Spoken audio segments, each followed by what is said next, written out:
I think anything that we are passionate about and that we love requires time in any field. We have friends that are authors and doctors and, all these other fields, and they work equally as hard. But I don't know anyone that's very successful or achieved a dream that just really didn't put in time and dedication to what they're doing.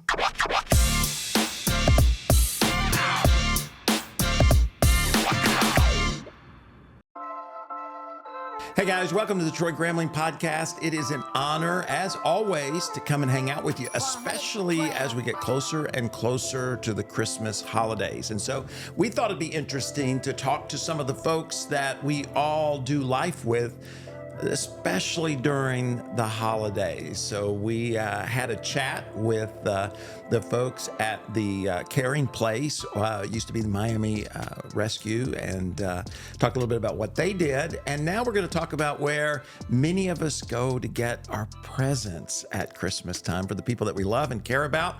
And of course, that is Target. And my special guest is Zwilan. Zwilan. It is good to have you. Thank you so much. Thanks for having me. And I thought it'd be kind of cool for us to talk about just some of the things you've learned along the way at Target. It's interesting. We all go places and do things without really thinking about how they happen and all the kind of behind the scenes that make it take place. So let's start at the beginning, right? Okay. So first of all, I guess I'd ask you this question. You are a manager. Is that the right title? Store director. Store director, which is the equivalent to like general manager or store manager. All right. So you lead one whole store? Correct. And then there are the regional people and then so forth and that. So how does one become a store director? Like what's the journey, or what's been your journey maybe? Yeah, I mean, there's no two paths are alike, but my personal path was I went to college, I studied merchandising, I wanted to be in retail, I wanted to be the head of the store. So I did an internship, actually. I started off as an intern, and then quickly upon graduation, they placed me where I desired, which was South Florida. And I was an assistant manager. I did a couple of assistant manager roles. So I did the style area where the apparel is. I did what's called logistics, which is handling all the truck inbound, outbound. I did a couple of remodels, and then eventually got the opportunity to run my own store. So that's how I became a store manager, AKA store director. All right. And so the assistant managers then are kind of divided into the different areas of the store? Yes. And is there one assistant manager for each area, or do they have multiple managers or? Yeah, they have, so the organizational chart is there's the general manager, which we call store director. Then the store director has their assistants. So I have an assistant that runs the front of the house, so all guest experience. I have an assistant that runs everything related to general merchandise in our trucks. I have one that does all specialty sales, which is everything related to apparel, also our tech department, beauty, all the special areas that are more service driven. And then there's my HR. So then I have an HR that handles everything team and staffing, scheduling, et cetera.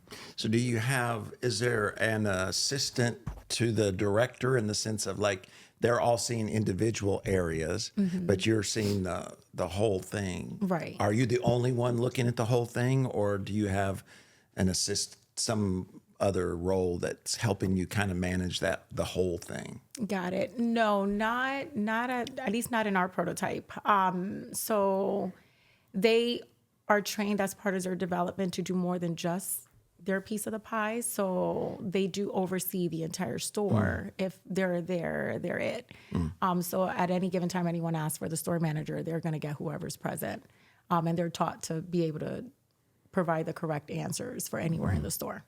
So that's a pretty big step. Then and you tell me if I'm wrong, just from the outside looking in, to go from an assistant manager where you're dealing with an area to now where you've got all of it. That's there must be a lot of training that goes in between those two roles. Is it is it organized a training in the sense that you're on I guess a journey or a process, or is it just one of those natural things that happens in the sense that somebody is seen and they do well?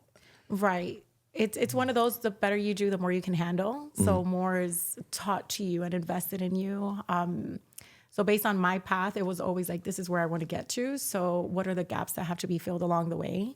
So like when I started off with like we called it soft lines back then, which was again, all the apparel and accessories, I wanted to really learn like the logistics process of it. So then that became my next role. And then just being able to see a store from beginning to end. So I was asked to do remodels. So based on what the individual needs and their goals, capacity, performance, that's how things get laid out for them. And everything comes from performance. So if you can handle it, more is given to you. Right. Yeah. More of an opportunity, yes. The better that you do with what's in front of you. Now, you said you wanted to be, what did you say, a big box? Is that what you... Yeah, big box retail is what it's called, like now, Walmart, Target. What attracted you that? What was your, as opposed to, a Dollar General or a Macy's or Dillard's or whatever? What attracted you to that? I think it was my upbringing. My parents, first generation in this country, and they ran their own bodegas, they're called in New York. So they were very small, like convenience stores. And I saw what my parents went through with like loss or theft, and everything came from their pockets. And so I liked what they did, but I wanted to do it from a very large perspective. And I was like, I want to go with the largest retailers there are. And today that comes down to Target, Walmart, Amazon, unless you're getting into like Home Depot, Lowe's. But that's what attracted me to be with a very large company, the stability of it, a guaranteed salary, regardless of whether my store loses or doesn't or does great. Like, it doesn't affect my paycheck and what I can provide for my family.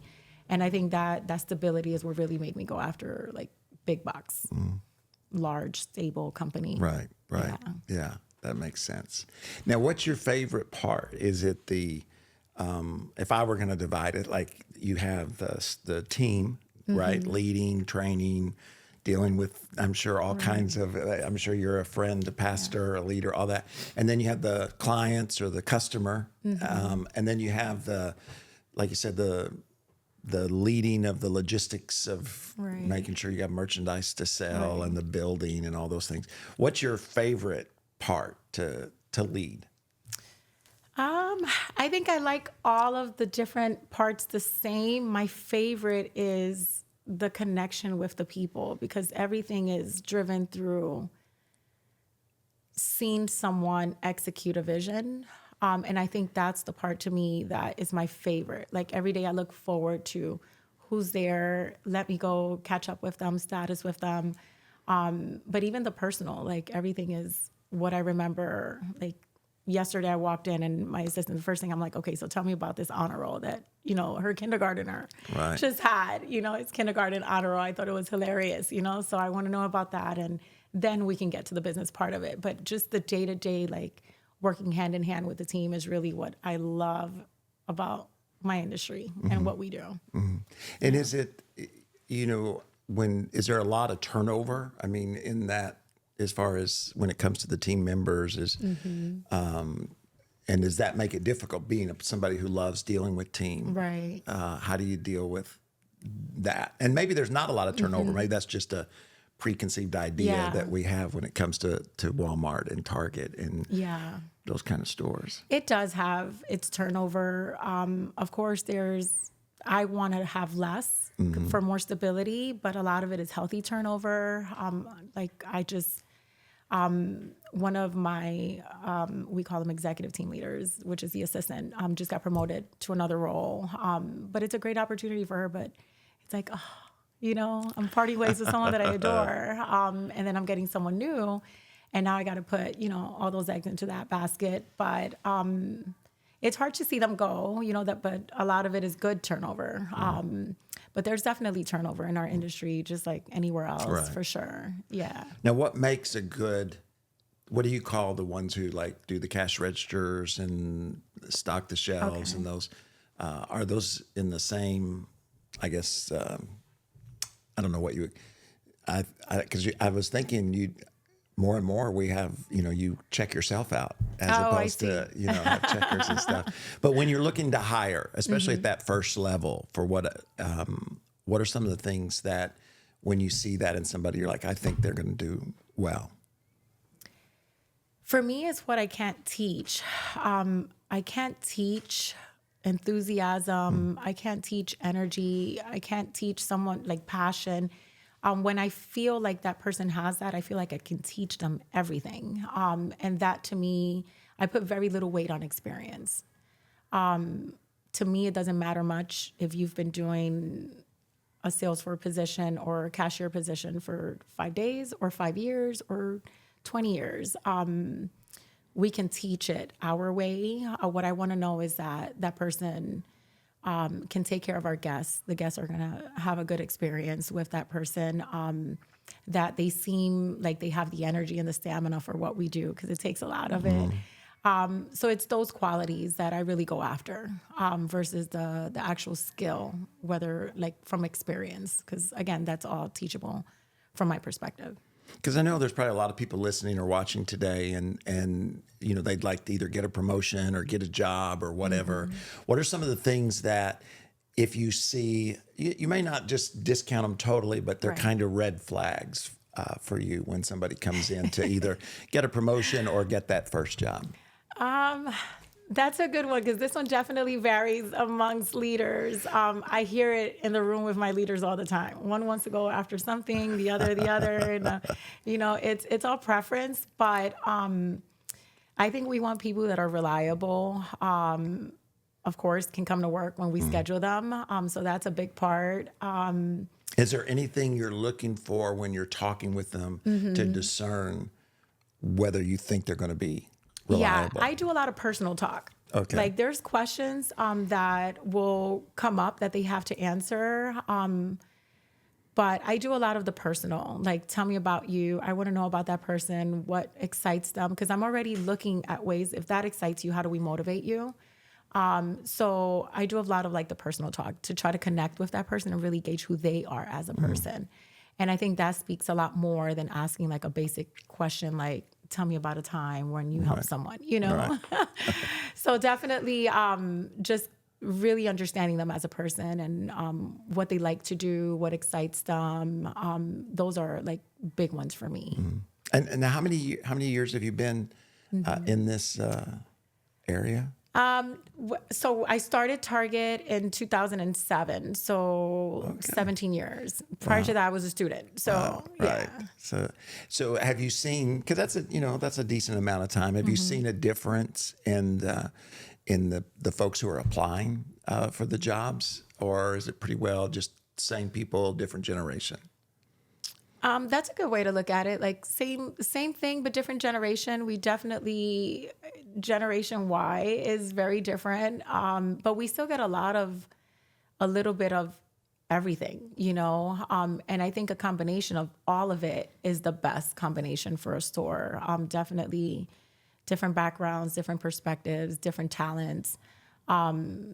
That's really what we like a lot of. Not a lot of the same, because then it just gets more complex when they all have like the same thought process, the same way that they operate. So definitely a little bit of everything is the better combination. Now, you're leading quite a few people.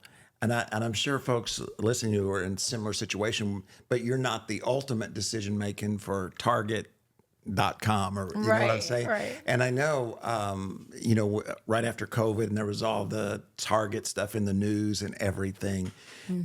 How was mentally? How do you got to, because you have to lead out whether or not you made the decision or whatever it is, because there's always, I'm sure, things coming up that that headquarters makes, and that there's no way they can know how that's going to affect maybe somebody down here in South Florida or any other place in that sense. But somehow you guys got to all come together as a team. And so how do you just kind of, prepare yourself, for those kind of situations and environments. Because I think everybody faces that, even in ministry. You got folks at different places, and all of a sudden it's like, what do everybody's, looking to divide, and then somehow you're trying to cast a unified vision. Right.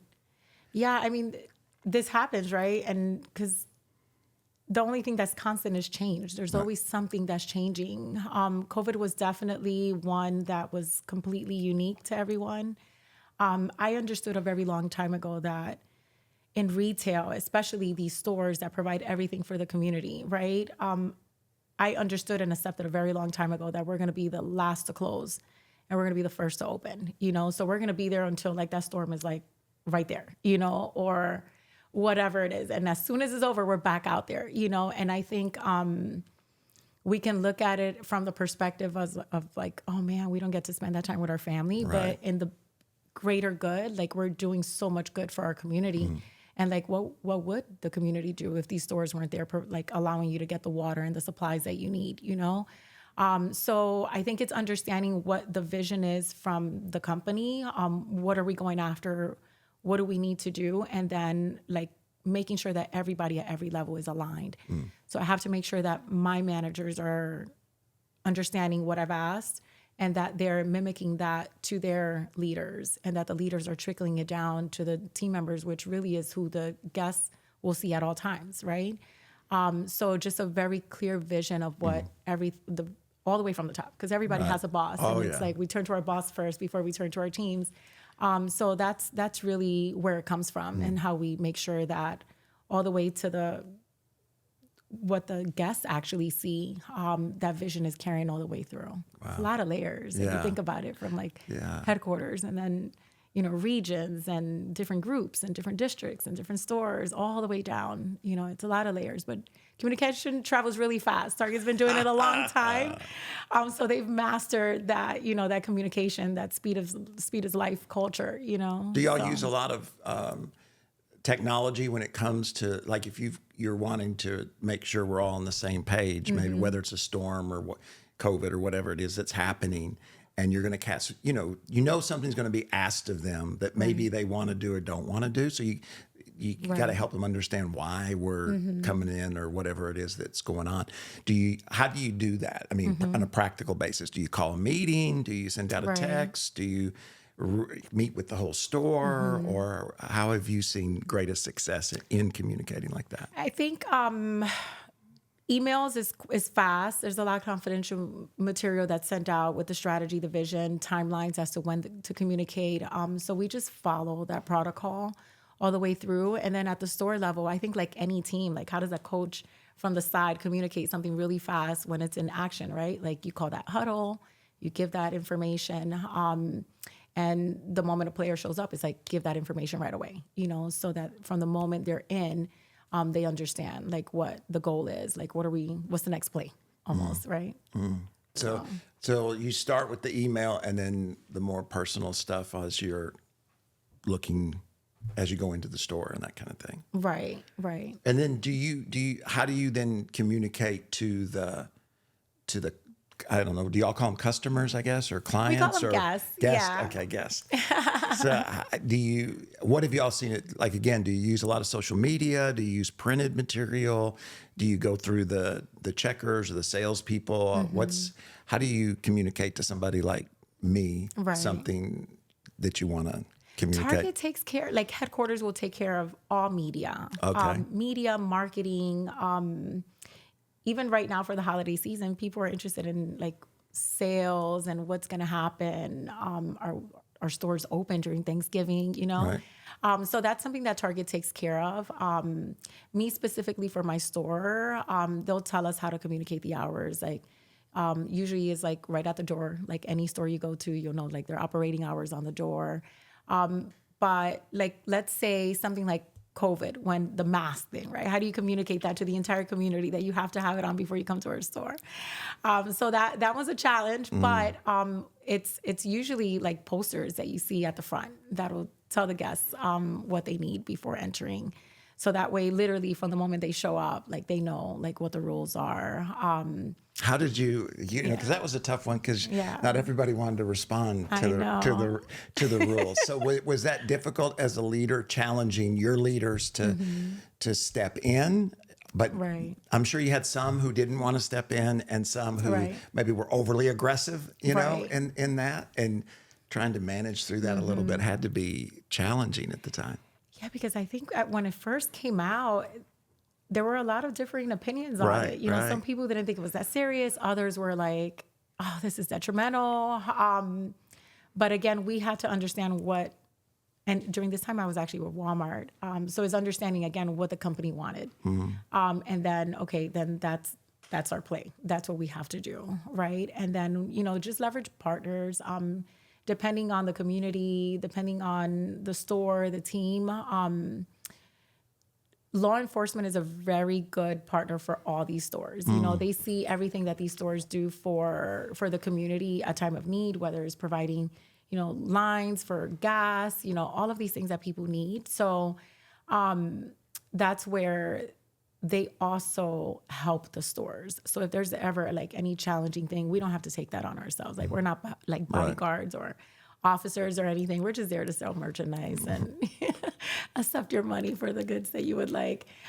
So that's where we allow those experts to take care of like anything that's tough, you know, like, because there were some people definitely they did not. They're like, I am not going to wear a mask and I'm still going to come in. Right. And you guys are going to check us out. So then it's like, team safety first, you know?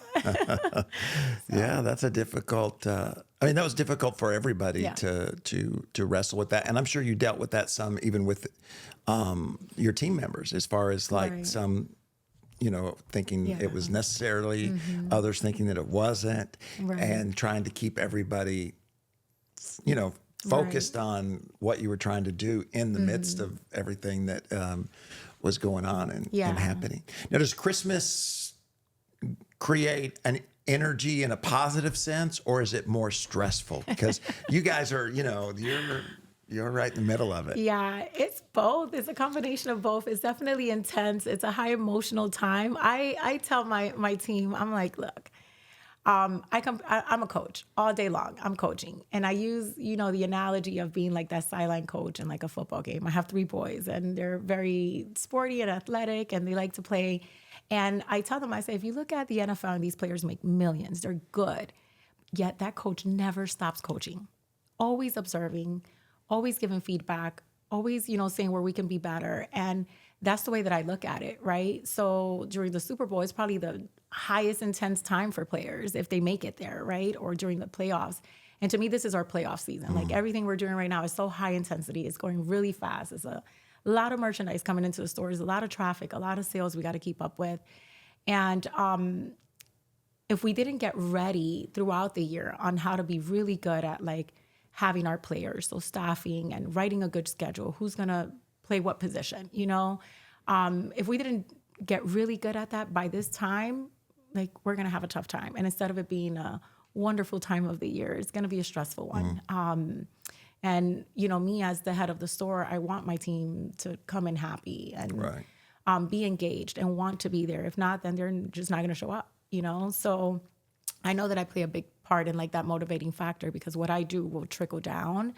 So that's where it's important for me to like make sure that during this time we minimize like the stress, because it's going to be very stressful if we don't do the things that we needed to do, like, you know, really good, like staffing and writing really good schedules when we need team members the most. All of that like comes into play. So it's almost like if you're not too good at driving a car at 20 miles per hour, imagine when you get on the highway at 80, you know? So and you probably, do you guys hire a lot of additional people for the holiday run? We do. So now you're having to deal with new people and training and getting them all ready and aligned. And so I can imagine that it's in an exciting time, but also a challenging time. What have you seen? Because you've had success. You've had success at Target, Walmart, I'm sure in other areas as well. And I'm sure you've seen some folks, because I'm sure there's some people listening or watching today, and they're kind of like, you know, why haven't I become, a director or an assistant manager, that kind of thing. What are some of the things that you've seen where someone, was doing well, but what are the kind of roadblocks that you see that keep people from maybe excelling? They've got the talent and that kind of thing, and they do well, but then for some reason they kind of hit a ceiling. Yeah. Is there anything in particular that you've seen that might help folks? I think it's, in my experience, is not being able to get out of your own way. I think nothing we do is difficult. I mean, there's no surgery involved, no special degrees involved. You have to be able to accept feedback and understand what's needed of you and be willing to adjust and do the work that's required. And I think those that are the most receptive and can adapt to changes do better because they can find themselves succeeding in what's needed at the time. Because like all these things have proven, like we don't know what will happen in 6 months, but we need to be able to shift fast and be adaptable and listen to what the direction is and what the vision is so we can carry it all the way through. And I think when folks get stuck on, no, this is the way that I want to do it versus accepting what the company wants to do, they have a hard time. They have a hard time growing and really producing the right results. So there's a lot that headquarters knows that we don't, so they provide insight and we just know what's needed to know right now, but we don't see the layers that they're already preparing for. So that's where it's like, we just got to take care of each part at once so that as time goes, like it's fitting into that long-term vision that they have. So on what you mentioned, the work on that sacrifice side in your history, as you look back and think about the different places in which you worked,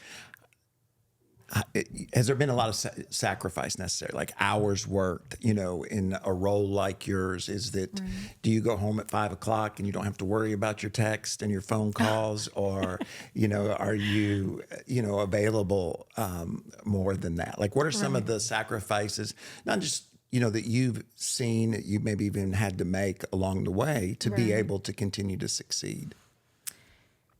There's definitely that sacrifice from, sometimes I may have to miss a family event or like during the holiday season, like I have a birthday. I know I'm going to have one weekend and I share it with my son's birthday. So he gets it. So I think when you surround yourself with like people that understand that it's not taken negatively, I think the opportunity that it does provide on the flip side, it allows us, a special zip code. It allows us a special lifestyle. It allows us things that the sacrifice pays off, and the more you do and you can get rewarded at work, the more we can do for others, quite honestly. So that's the way it's like this big circle of I'm going to sacrifice something so that I can have more of something else that's going to help whoever I'm trying to help, but it does require, I think anything that we are passionate about and that we love requires time in any field. We have friends that are authors and doctors and, all these other fields, and they work equally as hard. But I don't know anyone that's very successful or achieved a dream that just really didn't put in time and dedication to what they're doing. Right. Yeah. So often it's forgotten, that side is forgotten. And then I know too, the enemy, always likes to bring guilt in, as opposed to as what you shared so well, as far as there are opportunities with every sacrifice, and I know for my perspective as a parent, it's always been important for me to communicate to my kids, we're not going to be able to do this, but we are going to be able to do this. And not everybody gets to do this or experience this or whatever it is, but that there, that in all of life, there are the plus and the minuses. And, it's always sad when somebody desires success but's unwilling to pay necessarily the price to experience it themselves, especially if they have the talent to be able to do whatever it might be. So last question about that, because I know a lot of folks, that is the tension, is family. And, the grass always looks greener, because at the one day you have to work, the person that's got the other job not working on that day or whatever, so it's so easy to get to either feel guilty or because you missed a certain thing, or so how have you went into that a little bit, but I know that that's a huge thing for people. And I know, especially I just know here in ministry, especially for the ladies, a lot of times they carry some guilt, you know what I mean? Right. As opposed to, and I just think that's always from the enemy. God never makes us feel guilty. But so how have you dealt with, you got a family and at the same time you've got an important job? Yeah. I mean, I think you've said this for many, many years, like that nudge you feel in your heart, right? You always talk about that nudge. And I don't think God would put something in my heart if he didn't want that for me. And I feel like from the very beginning, he's nudged me that this is a career path that I should pursue, and to work at it, give it your all. That's biblical, right? Give it your all. Whatever you're doing, give it your all, you know? So I've always looked at it as exactly that. Whoever I work for, I know that realistically what I'm doing is to please him, and he's going to reward me. And he's going to put people in my path that either I'm going to learn from or I'm going to love it or learn from them, right, Right. So that's the way I look at it. I don't look at any of it as a disadvantage. I remind myself, like, not everybody gets to do what I do. So, it's a blessing. And I got to always remember, like, you prayed for it. So make sure that you always appreciate it, so can't complain about the very thing that I prayed for, right? Right. So you're intentionally, it's not just an emotion, you're intentionally reminding yourself that you prayed for it and reminding yourself the impact, that you can have. What would you say, last question, what would you say to the guest, as you guys call them, whether they be going to Target or Walmart or Best Buy or the mall, wherever they're going shopping this year? What do they need to remember about the people that are serving them? What would you say to the folks who are shopping to the ones who are helping them shop? I don't know. Remember where you have the best experience and where, all goodness, like, check this out. And this is a gift for you, actually. Oh. So this is our Bullseye. He's our mascot. And this is a gift for you. So he is on his very first journey with his friends. This is the first storybook that's rolled out for Bullseye. And along the way, all he's doing is spreading goodness. But this is what Target goes after, like marketing around goodness and positive, and it's just a wonderful place to shop and work at. So this one's for you. Thank you. All right. On your journey of spreading goodness. That's awesome. So we'll Bullseye. That's he's got a little backpack on, a little lady. I think it's a ladybug right there. And it has a little QR code here. So for your grandkids, okay. You can see the story. Oh yes, I've grandkids. That's a whole nother great subject. But anyways, well, thank you so much for coming in and just sharing with us from your heart, because I think, we're all on a journey. We're trying to learn from one another. Right. And we're all trying to take that next step. And so I think the most important thing is, if you're listening today or watching today, is to remember that the person who's trying to help you find the pickles, or the person who is showing you where the stuffed animals are, right, is a person. And it's easy sometimes for us to get in such a hurry as the customer or the shopper that we forget that whether it be the manager or the checkout, that they're real people with real families and real lives. And not only do you guys have an opportunity to impact us as shoppers and guests, but we also have an opportunity every time we go into a store. Right. Because to be an encouragement, because you guys have difficult days, and this is busy and stressful for you. And I just encourage you to make that intentional decision as you go into wherever you're going into, is to say, I want to be a positive, guest. I want to be somebody that, even if what I got's broken, or I forgot the batteries, or, they can't find it, or whatever it is that happens that could be frustrating, is to remember we're all people. And this is the celebration of Christ, and let's love one another. Don't forget to subscribe, share, do all the things. Did you guys say something? Right. Actually, in there's a doll that I brought so that you all can pay it forward. But if I figured a little girl somewhere will be inspired to have a wonderful career. So that is awesome. this is Skipper, and this is her first job that's going to blossom into a wonderful career at Target. Wow. That's awesome. That is we will pass that along for sure. And there's no doubt that there's somebody out there that has been inspired today. So subscribe, share, do all the stuff. The algorithm is king. Don't forget, we have a live stream every Sunday night at 7 o'clock. Just have a lot of fun. Our goal is to partner with you. We want you to reach your potential. What'd you call her? This is Skipper. Skipper. We want you to be the next Skipper, all right? In whatever career it is that you're pursuing. And we're just a few episodes away from 100. Gonna have a big party. I hope you'll join us. Have an incredible holiday season, and we'll see you next time here on the podcast. Bye-bye.